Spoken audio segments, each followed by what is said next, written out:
Olá, seja bem-vindo a mais um vídeo aqui no canal. No vídeo de hoje eu vou falar sobre essa quebra aí do Silicon Valley Bank, o banco lá no Vale do Silício, que ajudou muitas empresas daquela região, empresas de tecnologia. É um banco muito grande, era o 16º aí no final do ano passado, em ativos sob gestão, tinha mais de 200 bilhões de dólares em ativos sob gestão. E o banco quebrou na semana passada. Se você gosta desse tipo de conteúdo, já te convido a se inscrever. Se gostar do vídeo, deixa aquele joinha que ajuda bastante o canal e compartilhe com seus amigos que possam se interessar por esse tema. Bom, o Silicon Valley Bank, o SVB, ele é um banco que tinha 40 anos de existência e no final do ano passado tinha mais de 200 bilhões de dólares em ativos sob gestão. Acontece que na semana passada, na quarta passada, ele divulgou o balanço dele e estava com um prejuízo de mais de 1,5 bilhão de dólares. E ele faria uma oferta de ações, ele tentaria capitalizar de novo para poder suprir ali esse prejuízo e manter a liquidez do banco. O problema é que, para o azar dele, naquela mesma semana, o Silvergate, um banco ligado mais a criptomoedas, anunciou que fecharia suas atividades, aquilo parece que assustou os clientes do SVB e os clientes correram para sacar. E banco é assim, se você corre para sacar, não vai ter dinheiro para todo mundo, faz parte do funcionamento do banco. O banco trabalha com gestão ali, com essa gestão de tempo, de passivos e ativos. Ele tem, quando você deposita um dinheiro no banco, você depositou lá R$100, é um passivo do banco agora, é uma obrigação que ele tem com você, mas ele sabe que você não vai sacar ali de imediato, embora você possa sacar de imediato.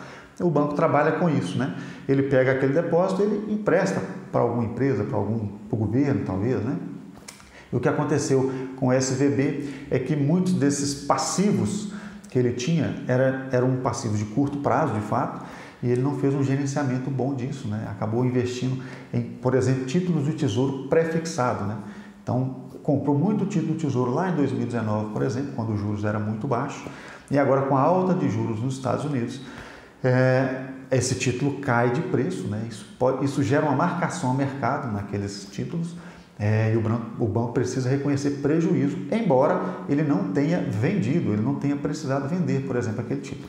Mas se ele precisa vender, ele sofre uma marcação ao mercado, ele tem prejuízo com isso.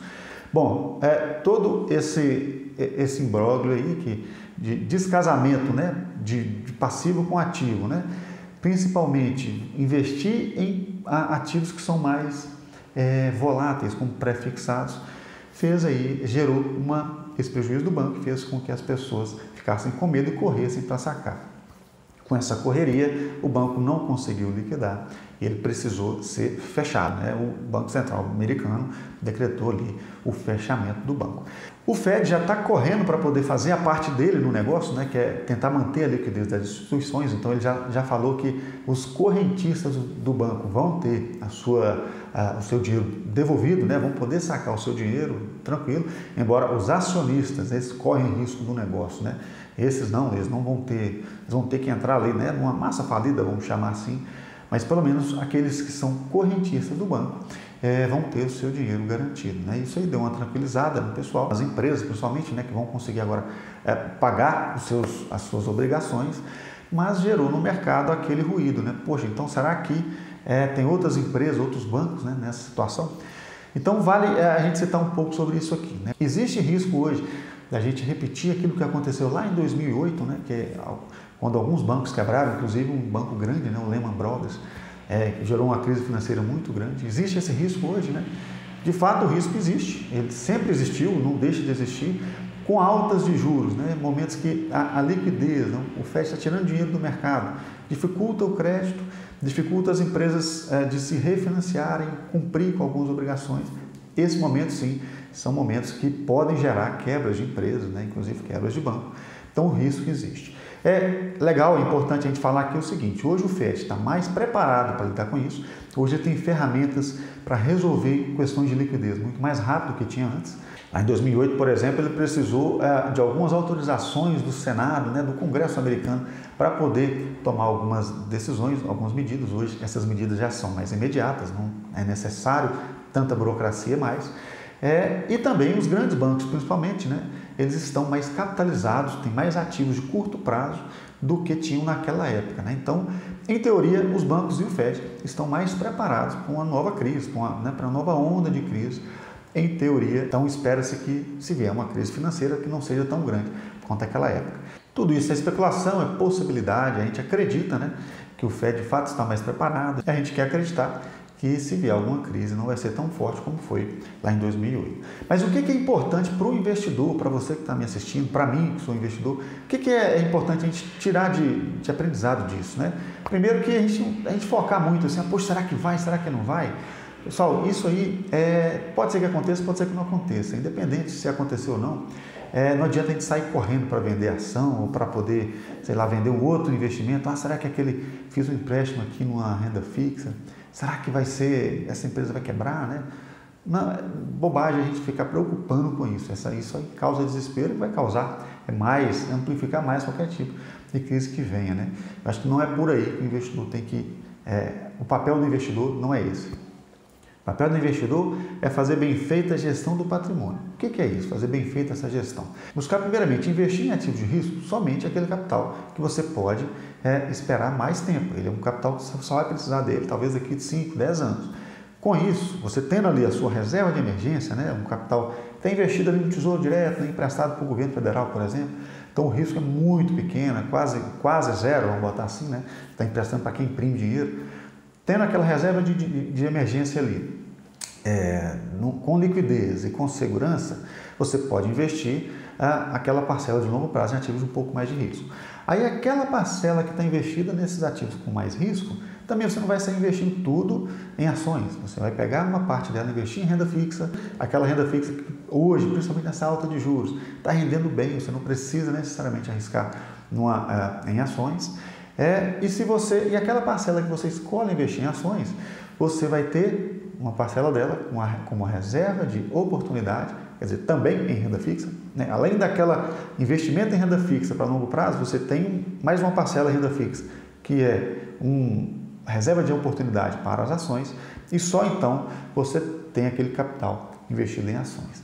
Aí, se vier uma quebra de empresa, se vier uma crise, se vier quedas nos seus ativos de ações, você não precisa se desesperar. Você tem ali uma reserva para oportunidades, já que momentos assim, crises, né, de ativos de risco, né, geram oportunidades. Afinal, se você não precisar vender, você não vai perder o seu dinheiro ali e você consegue comprar aquele mesmo ativo que você continua avaliando que é bom, né, se ele continua bom, você consegue comprar ele mais barato.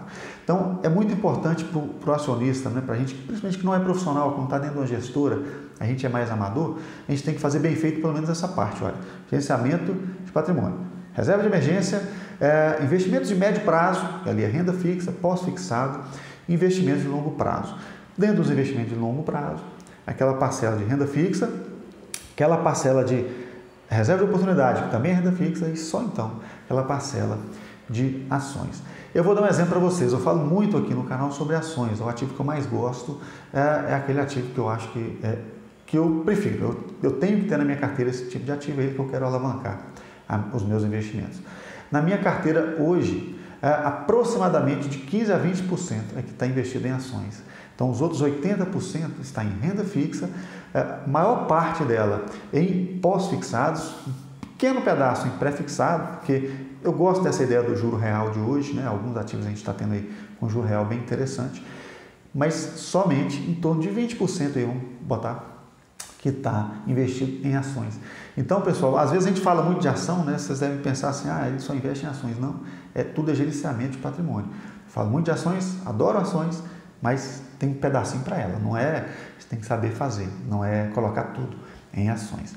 Bom, eu queria trazer essa ideia hoje, né, falar um pouquinho das causas aí dessa quebra desse banco, trazer esse recado, né, do que a gente pode fazer para poder proteger dessas quebras, né? A gente não vai saber quando vai quebrar não, pessoal. Tá cheio de gente super especialista aí, pessoal super top, comprado em empresas que quebram, né? Nas Americanas, recentemente, né? Tá cheio de gestor grande aí, comprado em Americanas. Tá cheio de gestor grande comprado aí em ações do SVB, né? Do Silicon Valley Bank. Lá na época do Lehman Brothers, né? Tava cheio de gestor grande, especialista, cara top, comprado em ações do Lehman Brothers. Então a gente não vai conseguir adivinhar quando vai vir a queda, né? Importante é gerir bem o nosso patrimônio, saber o que está acontecendo. Essa queda está sendo causada por um motivo macroeconômico. Logo ali na frente as empresas vão voltar Então é importante a gente ter uma reserva de oportunidade para poder comprar mais, se as empresas continuam boas, né? Outra coisa que a gente pode fazer é comprar empresas menos alavancadas, principalmente nessa época de juros altos, né? As empresas muito alavancadas, que têm pouco caixa, elas precisam se refinanciar para quitar suas dívidas, né? Ela está sempre indo no mercado buscando crédito. Nessa época de juros altos, o crédito fica mais alto e às vezes até falta crédito, porque é uma nova situação que eu vou trazer em outro vídeo. A gente pode estar passando aí por uma crise de crédito também, né? Então, talvez as empresas vão tentar crédito lá na frente e não vão conseguir. Então, para a gente que é amador, investidor ali de casa, né?